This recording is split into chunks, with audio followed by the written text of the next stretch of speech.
¿Alguna vez te has preguntado cómo llegó Napoleón a convertirse en amo y señor de Europa?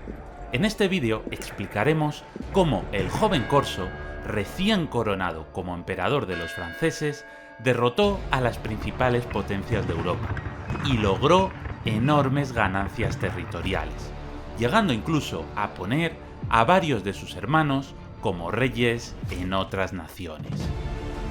En este documental explicaremos a fondo la historia de Napoleón, ilustrada con detallados mapas e impresionantes dioramas con miniaturas militares. Bienvenidos a la historia de Napoleón. En 1805, aparentemente, el emperador había logrado asentarse en el poder, pero gran parte de los monarcas del continente vieron que las ambiciones de Napoleón parecían no tener fin. Los británicos hicieron movimientos diplomáticos por toda Europa y consiguieron ganarse el apoyo del Sacro Imperio, de Nápoles, de Rusia, de Sicilia y de Suecia.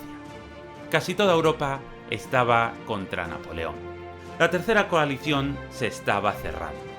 Suecia y Reino Unido atacarían Hannover, mientras que Rusia atacaría Baviera, aliada ahora con Napoleón. Y el Sacro Imperio y Nápoles atacarían Italia. François, ponme música épica. Tan pronto como se desató la guerra, Napoleón abandonó Boulogne y marchó hacia el sur de Alemania. Mandó a Murat a provocar al general Mack, que era del Sacro Imperio, en los bosques de la Selva Negra, mientras él planeaba envolverle desde el norte. Mack fue rodeado, y aunque el general Kutuzov iba en su ayuda, estaba aún a 260 kilómetros. Tras intentar contraatacar para escapar del cerco, sin éxito, Mack se rindió el 19 de octubre.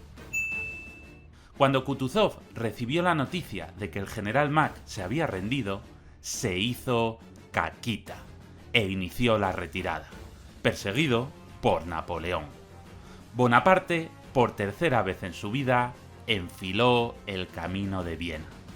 Las dos veces anteriores había bastado con amenazar la capital para provocar que el Sacro Imperio pidiera la paz, pero esta vez era distinto. Esta vez el Sacro Imperio no estaba solo. El emperador ordenó retirarse a las tropas que aún le quedaban, y confiaba en que éstas, unidas al ejército ruso, pudieran derrotar a Napoleón. Napoleón continuó avanzando y tomó Viena. A la tercera iba la vencida. Pero la corte imperial había huido hacia el norte, donde el ejército ruso y el mismísimo zar de Rusia confiaban en acabar derrotando a Napoleón. Viena cayó el 12 de noviembre. La ciudad no se resistió. Ese día se abrieron las puertas y el ejército francés entró en ella. Pero, a pesar de que la capital había caído, el emperador no se rendía.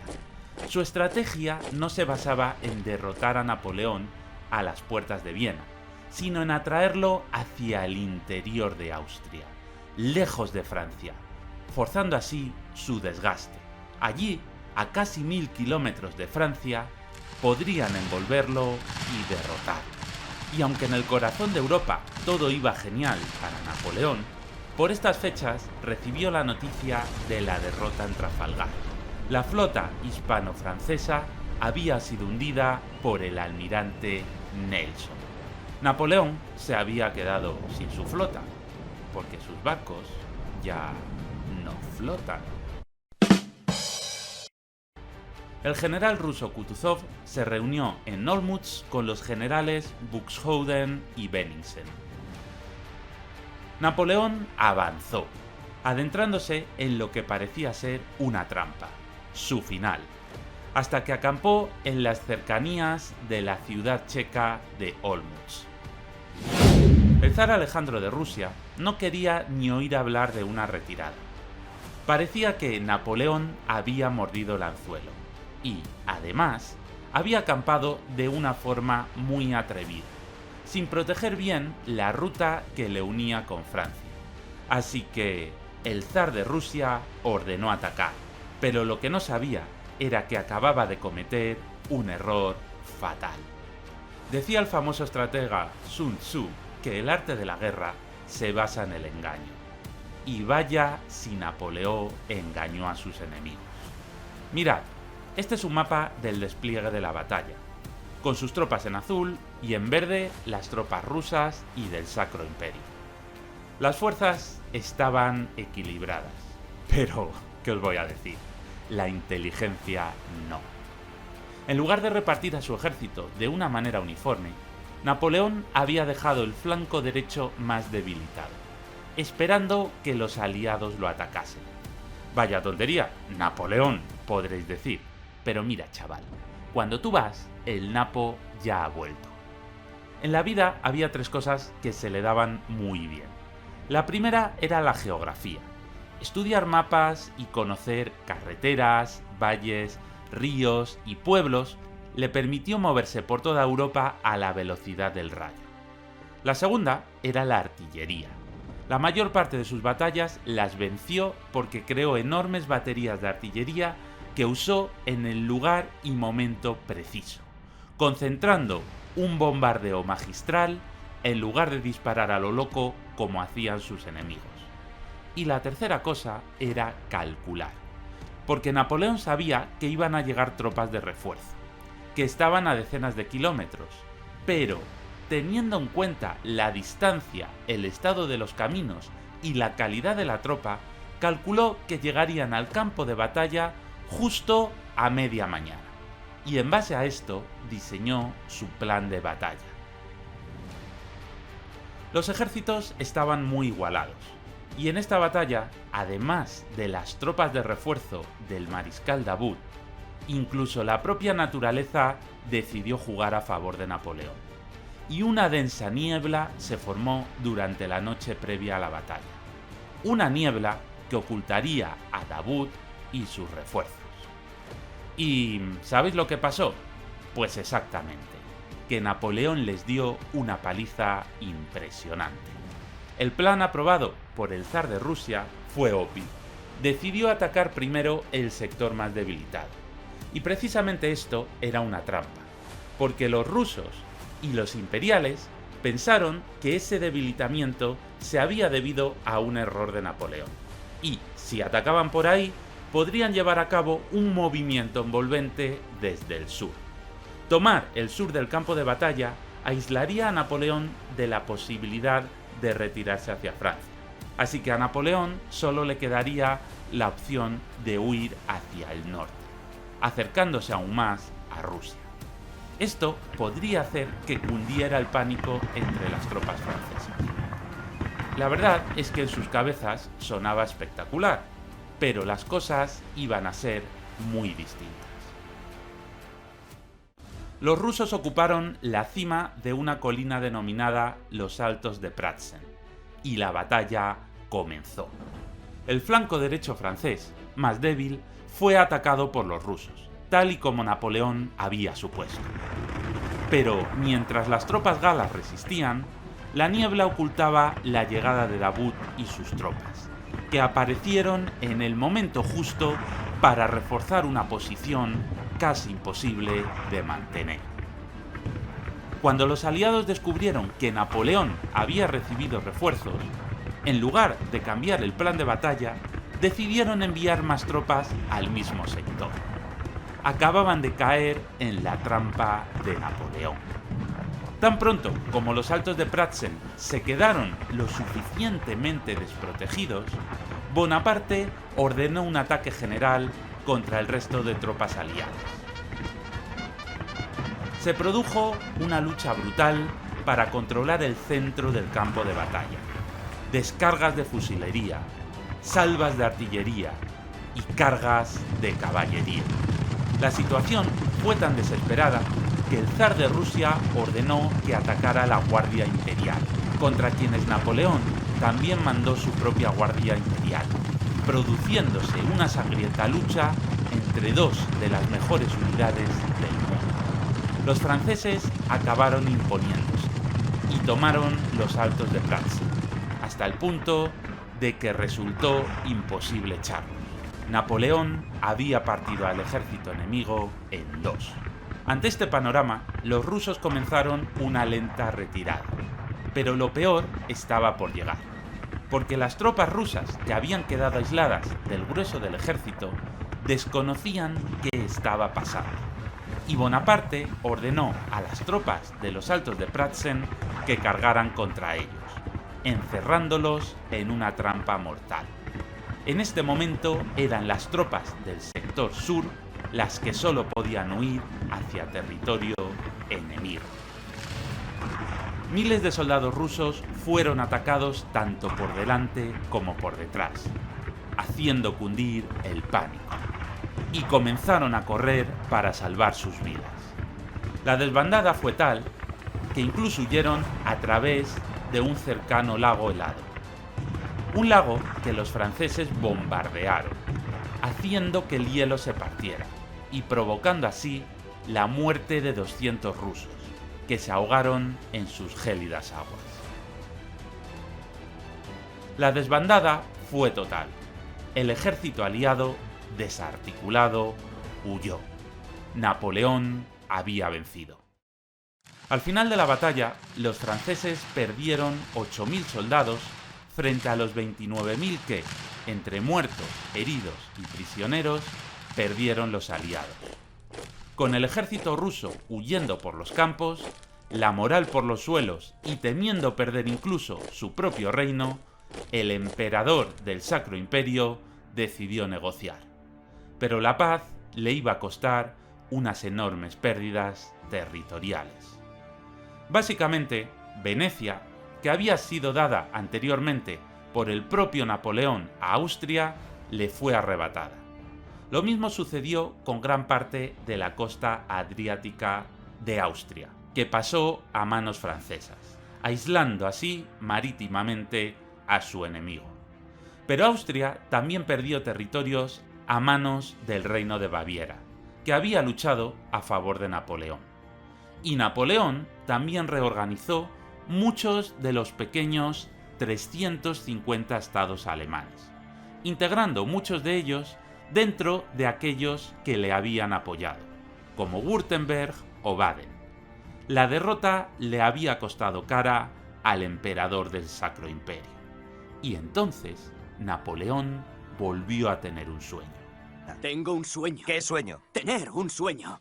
Soñó que igual que él era emperador, su hermano José también podría ser rey. Así que ordenó la invasión del reino de Nápoles, que ya le había declarado la guerra 2 veces. Así que en febrero de 1806 mandó al mariscal Massena con un ejército a invadir el reino de Nápoles. Lo tomó y colocó a su propio hermano José Bonaparte en el trono.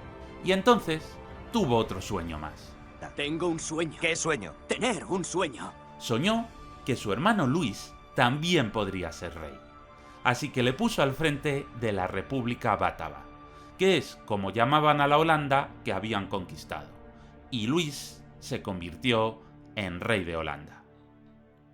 Los alemanes no tenían una mala imagen de Napoleón. Los ducados de Baviera y Württemberg, bajo el control teórico del Sacro Imperio, pero en realidad aliados con Napoleón, también fueron elevados a la categoría de reinos sin que el emperador del Sacro Imperio pudiera impedirlo. Y Napoleón también creó una serie de estados aliados que servirían de tapón entre Francia y sus enemigos de Europa Oriental. Se trataba de la Confederación del Rin, con los reinos de Westfalia, Württemberg, Baviera y Sajonia, así como los ducados de Würzburg, Frankfurt, Nassau, Hesse y Berg. Viendo este panorama, con numerosos estados alemanes aliándose con Francia, el emperador Francisco decidió disolver el Sacro Imperio para evitar que Napoleón se apropiara del título. Aunque también os digo que en los últimos siglos el título de emperador del Sacro Imperio era poco más que un título honorífico. El Sacro Imperio, creado por Carlomagno 1000 años antes, desapareció gracias a las victorias de Napoleón. Pero en la zona había otro reino pujante. Desde hacía un siglo, el reino de Prusia aspiraba a unificar todos los estados de habla alemana. Y ahora que el archiduque de Austria disolvía el Sacro Imperio y parecía abandonar a su suerte a Alemania, Prusia decidió ocupar el vacío de poder. En un intento por deshacerse de un enemigo, Napoleón ofreció al rey británico el territorio de Hannover a cambio de la paz. Esto enfureció enormemente al rey de Prusia, que soñaba con acabar anexionándose todos los territorios alemanes posibles, incluido Hannover. Prusia no consentiría que Francia organizase y comerciase con territorios alemanes. Si alguien tenía el derecho a hacerlo, eran ellos, los prusianos, y no los franceses. Así que el rey de Prusia lanzó un ultimátum a Napoleón: o dejaba de inmiscuirse en los asuntos alemanes o le declaraban la guerra. Prusia era mucho más pequeña que Francia, y por sí sola no tenía posibilidades de ganarle una guerra, pero Rusia le garantizó su apoyo. No obstante, Prusia cometió un error fatal mandándole un ultimátum, porque el ultimátum le daba tiempo a Napoleón para prepararse. Y el mismo día en que terminaba el ultimátum y Prusia le declaraba la guerra, Napoleón la invadió.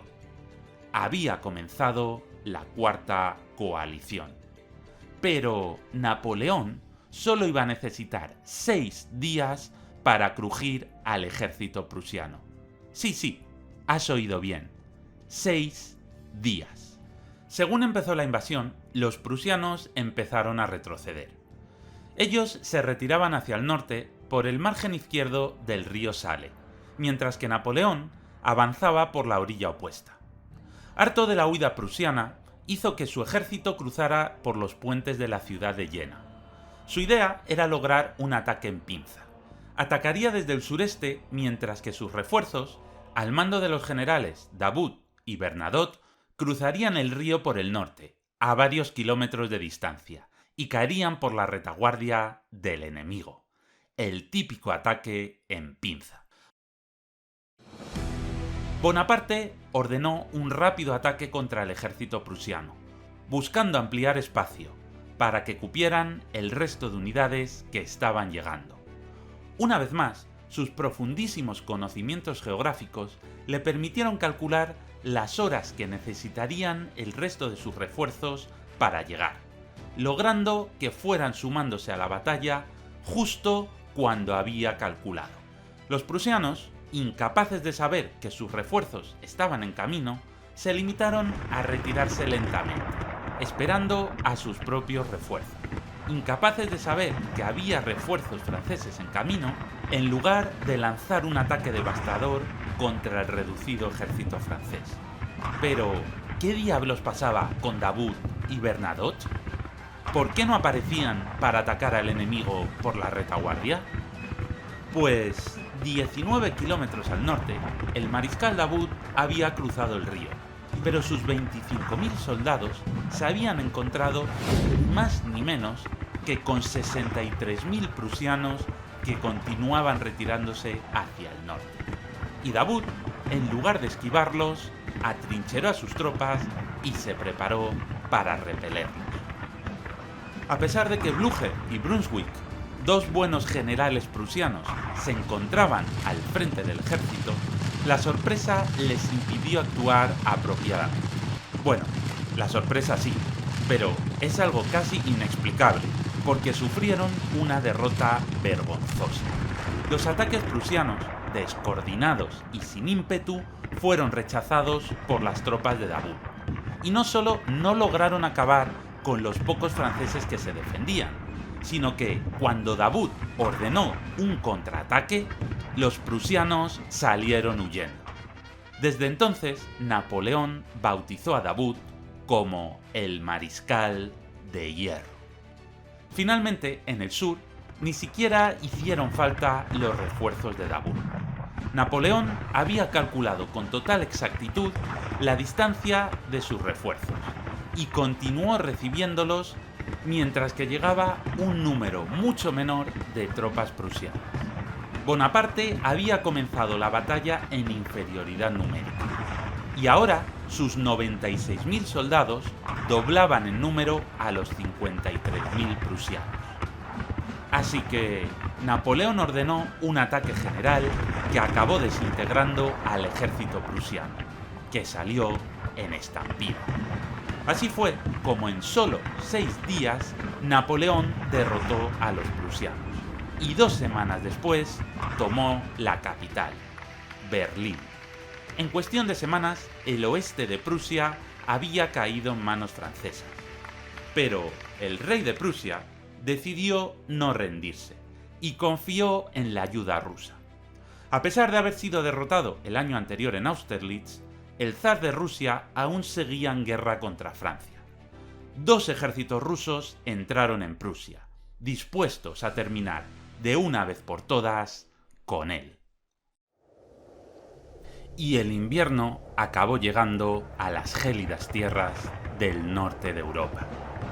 Aquel invierno se produjo un enfrentamiento entre Francia y Rusia, la batalla de Eylau, que acabó sin un vencedor claro, y ambos bandos ordenaron acuartelar a sus tropas para guarecerlas de las salvajes temperaturas invernales.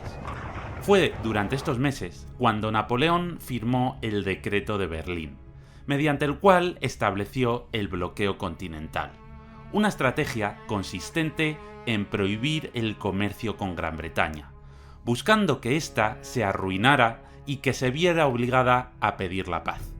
Ningún país firmante podría comerciar con los británicos, y Napoleón se encargaría de que toda Europa firmara y se uniera al bloqueo, ya fuera por las buenas o amenazándolos con una invasión.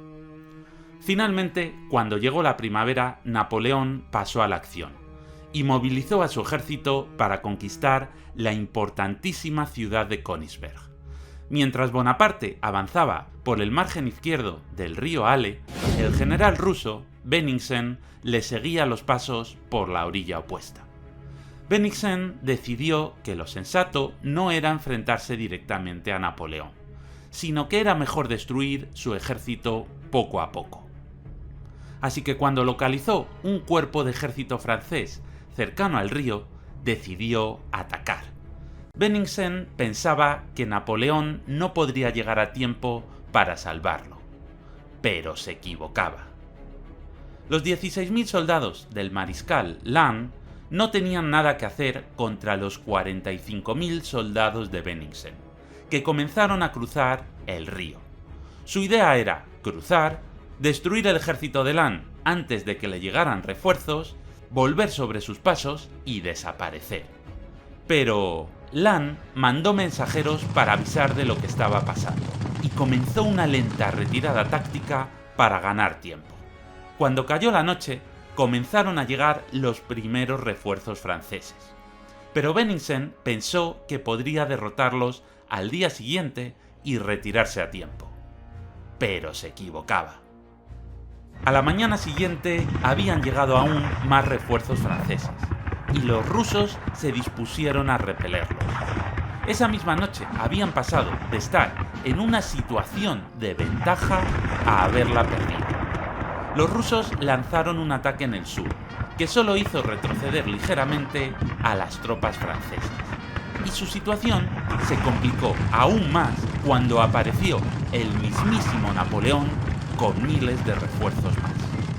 Los rusos pasaron a estar arrinconados entre el ejército francés, con Napoleón al mando, y un río. Su única manera de escapar era organizando una retirada ordenada para poder cruzar por los puentes.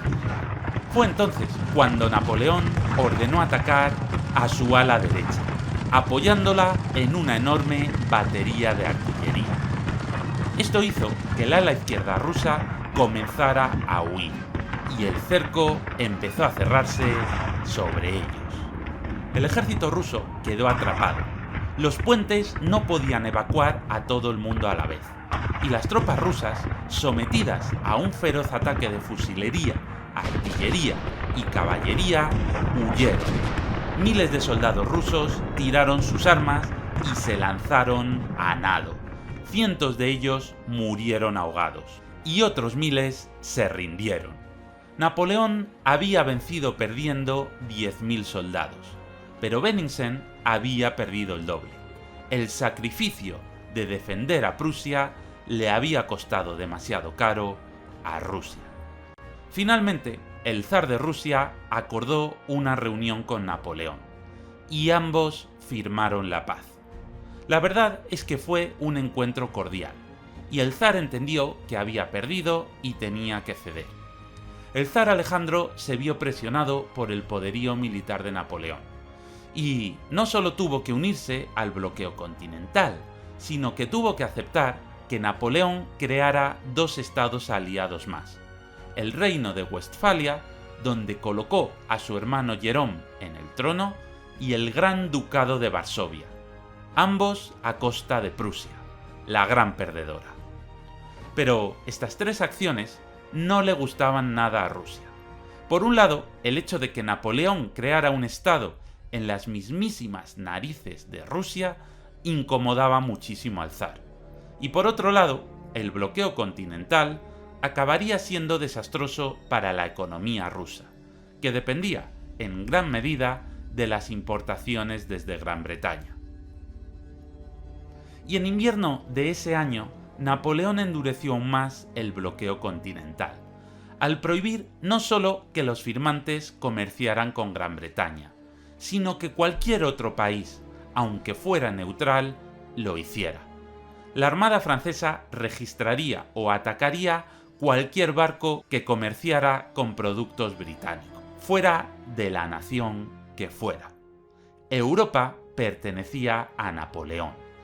Había logrado derrotar una y mil veces a sus enemigos, y únicamente Gran Bretaña resistía, aislada en su isla. Y entonces empezó a planear la invasión de España. Aún no lo sabía, pero ese error le costaría su imperio. Por cierto, quizás te estés preguntando cómo es posible que este vídeo tenga unos mapas tan buenos y unas miniaturas tan magníficas.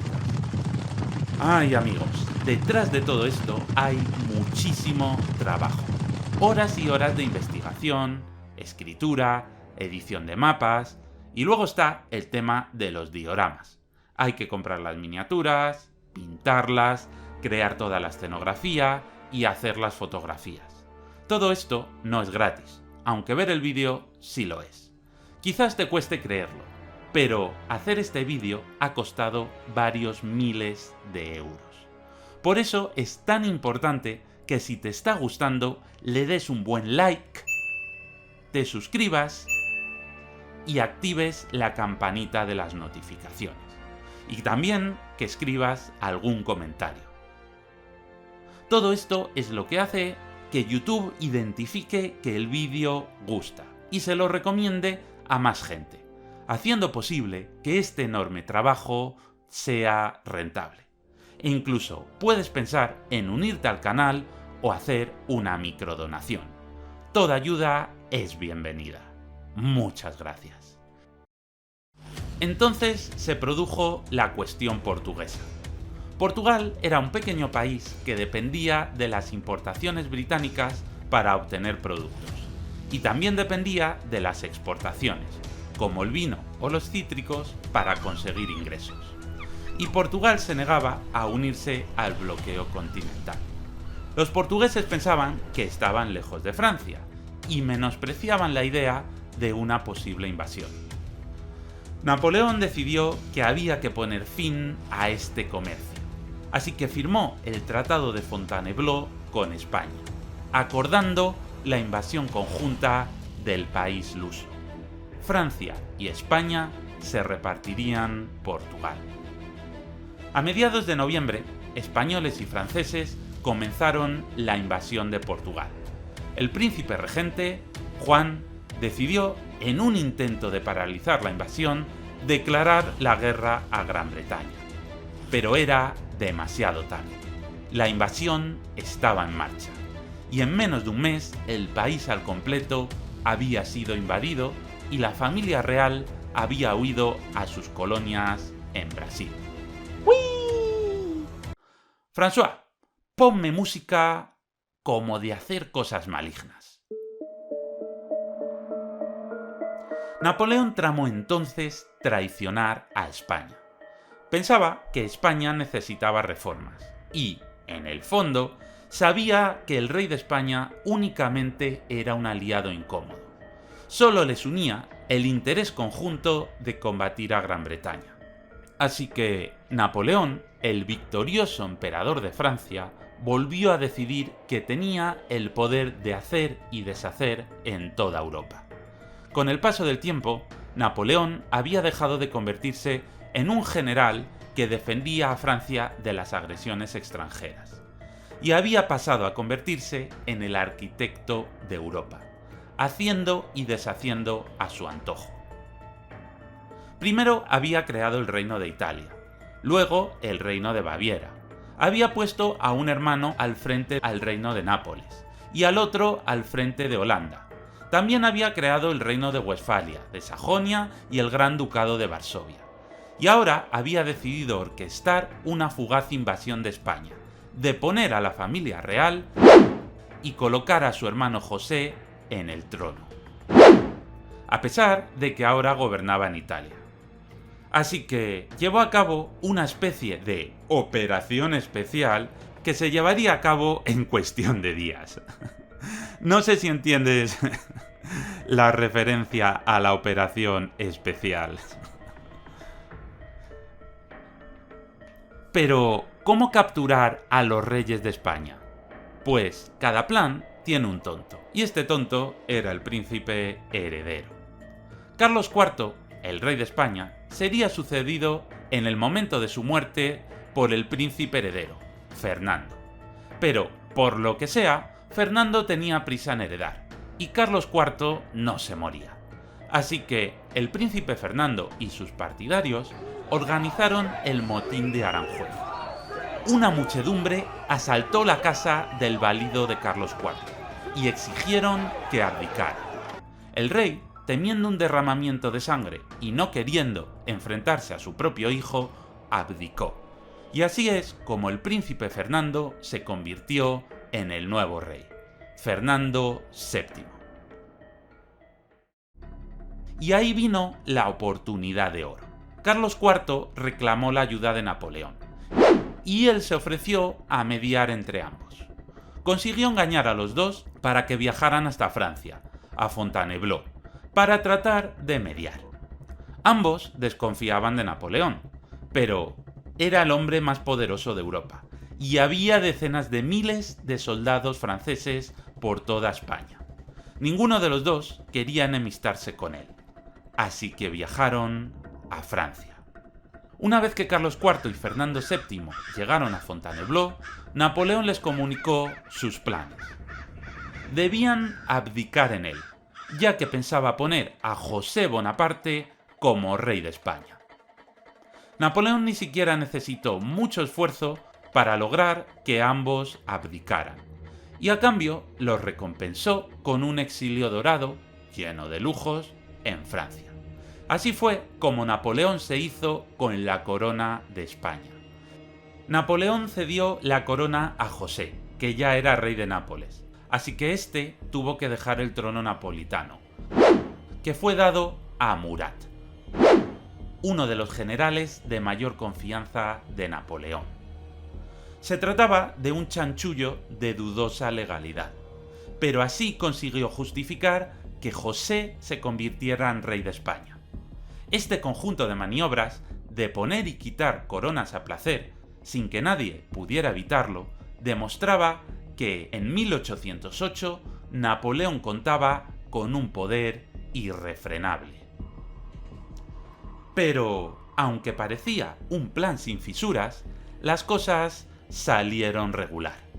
Los españoles se rebelaron. Y es que, a largo plazo, el plan estaba destinado a fracasar.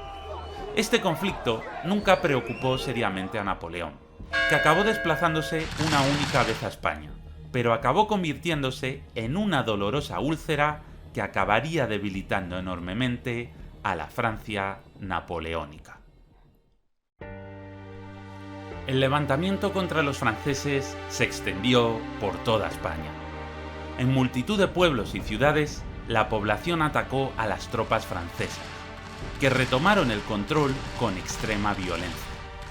El ejército español se reorganizó y ese mismo verano plantó cara a Napoleón, pero fue derrotado en Medina de Rioseco.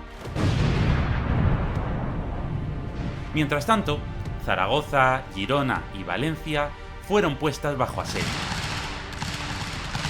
Con la mitad norte de España rebelándose contra sus antiguos aliados, el general Dupont, que estaba en Andalucía, comenzó a retirarse hacia una posición más segura en el norte.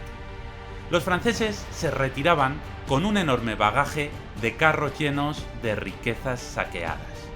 Se movían tan lentamente que al general Castaños no le costó alcanzarlo y derrotarlo en la épica batalla de Bailén. La situación francesa era tan crítica que abandonaron gran parte de los asedios y comenzaron a retirarse hacia el norte. Y entonces la rebelión se contagió a Portugal, que también estalló en armas contra las tropas francesas. ¿Las cosas podían ir peor? Pues sí, porque el ejército español seguía resistiendo, y los británicos mandaron al duque de Wellington, su mejor general, al frente de un ejército que liberó Portugal. Incapaces de acabar con la rebelión y acosados por el ejército español, los franceses se retiraron al norte del Ebro. Napoleón había cometido su primer gran error. No había sido capaz de calcular qué pasaría tras la invasión de España, pero estaba dispuesto a remediarlo con la fuerza de las armas. Así que, en noviembre, Napoleón se puso al frente del ejército y contraatacó. Tras nuevas victorias, se dispuso a tomar Madrid de nuevo, abriéndose paso tras vencer en la famosa batalla de Somosierra. Los británicos habían desembarcado nuevas tropas en La Coruña y avanzaban desde dos frentes hacia los franceses. Tras las últimas victorias de Napoleón, los británicos se agrupaban en Castilla la Vieja junto a un ejército español, donde Napoleón vio la oportunidad de oro de atraparlos entre sus dos ejércitos y destruirlos. Napoleón se lanzó como un relámpago hacia el norte, pero los angloespañoles, en clara desventaja y enfrentándose directamente al genio de Napoleón, decidieron escapar. Se inició así una épica huida hacia La Coruña. Los españoles fueron hacia Vigo y los británicos, con el general Moore al mando, hacia La Coruña, donde les esperaban para evacuarlos barcos de la Royal Navy. Pero antes de llegar a La Coruña, Napoleón recibió noticias de que en París se estaba tejiendo una conspiración en su contra. A pesar de llevar 9 años en el poder y a pesar de haber derrotado una y otra vez a sus enemigos, muchos veían que la invasión de España había sido un fracaso y que esto podía ser su fin. Así que Napoleón dejó al mando al mariscal Lannes y se marchó a Francia, dispuesto a neutralizar las conspiraciones.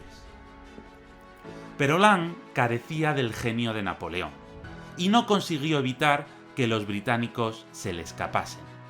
Tras una brillante retirada táctica, los británicos consiguieron retrasar lo suficiente a los franceses como para lograr que todas sus tropas embarcasen.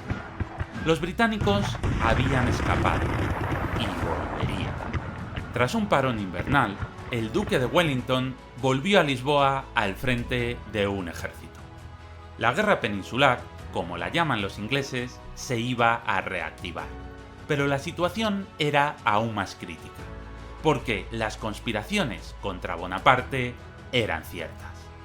Por cierto, tengo otro vídeo sobre la guerra peninsular o, como la llamamos en España, la guerra de independencia. Te dejaré el enlace al final de este vídeo y, si no, pues lo escribes en el buscador de YouTube y ya está. Es un documental largo explicando al detalle, con profundidad, la guerra. Te aseguro que merece la pena verlo. Viendo el tremendo embrollo en el que se había metido Napoleón, los británicos aprovecharon para seguir conspirando y consiguieron que Austria le declarara la guerra. Se había formado la Quinta Coalición. Además, comenzaron negociaciones secretas entre Gran Bretaña y Austria. El emperador Francisco, el antiguo emperador del Sacro Imperio Romano, recién disuelto, ahora era únicamente emperador de Austria, pero seguía siendo el monarca de uno de los imperios más poderosos de Europa, y seguía odiando profundamente a Napoleón. El acuerdo entre Gran Bretaña y Austria incluía una cláusula según la cual los británicos desembarcarían un ejército en las costas holandesas. Francia se iba a ver asediada por 3 frentes. Napoleón debía actuar con urgencia. Bonaparte ordenó sacar a sus mejores tropas de España, levantó nuevas levas de reclutas y mandó a sus aliados de Sajonia, Baviera y Württemberg que prepararan ejércitos. Y el 10 de abril, Austria lanzó un triple ataque contra Italia, Sajonia y Baviera, todos los aliados de Napoleón. ¿Lograría Napoleón frenar la ofensiva austríaca? ¿Lograría rechazar a los británicos en Holanda? ¿Y lograría a su vez vencer en España? El destino del Imperio francés estaba en sus manos. Napoleón se enfrentaba a una situación de la que parecía imposible salir victorioso. O quizás no. Hasta aquí llega la segunda parte de esta serie sobre Napoleón. Si os ha gustado el vídeo, compartidlo con más locos por la historia, porque esta serie documental lleva una currada enorme. Estos vídeos solo son posibles si les dais mucho amor. Así que no te olvides de darle like, comentar y unirte al canal si quieres. Muchas gracias y un saludo.